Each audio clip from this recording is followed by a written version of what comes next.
In our class so far, we've been talking about digital citizenship and it being kind of an extension of our regular citizenship. About online bullying, we've been talking about our digital footprint, and we looked at this image provided to us by ISTE.org, and we kind of talked about 9 of the different ways that are a good citizen and then a good digital citizen, and kind of looked at the two that way. Today we're going to focus a little bit more on digital law and dealing with copyright and Creative Commons. We're going to be building some posters and some kind of like mock posters, almost like meme type things. This one, because we would not be making any money or really putting those out there, we don't need to worry about copyright as much. These are just for the class. As well, when we get to doing our radio podcast, we don't have to worry about what music we're playing, as long as we log that music, because the radio station pays SOCAN fees, which will end up paying the artists that we play. However, something like the Charlie Awards, right in the submission requirements, we need to use royalty-free music or get written permission and list the songs and the song permissions in the credits. If we do use stock footage, I'll explain what that is. We gotta limit the stock footage. So something like this, where we have, where we want to own the video, we want to use something called Creative Commons, and I'm gonna go over that. Now, this applies even if you're just creating a video for your YouTube page. If I go to the Radio Waterloo YouTube page and use this as an example, they live stream their radio shows. Now, the SOCAN license only applies for the radio broadcast. So if I click on this, it has got some copyright violations, which is okay. But this video has become monetized by the copyright owner. So the radio station no longer, if they got billions of views, which I don't know that this necessarily does, but if they were to get billions of views and try and use this as a job, they wouldn't be getting the money for that. That money would be going to the copyright owner.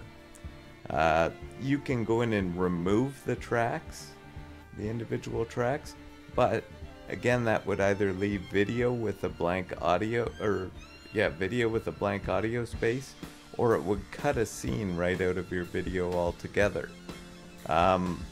Having these copyrights in here as well, in this one, has enabled it not to be hosted on any other web page. It can only be seen in YouTube.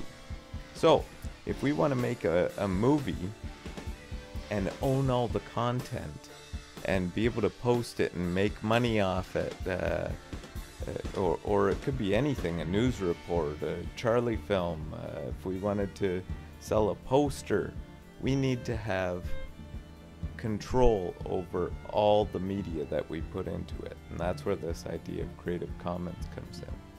So on our Google Classroom, I've posted a couple links.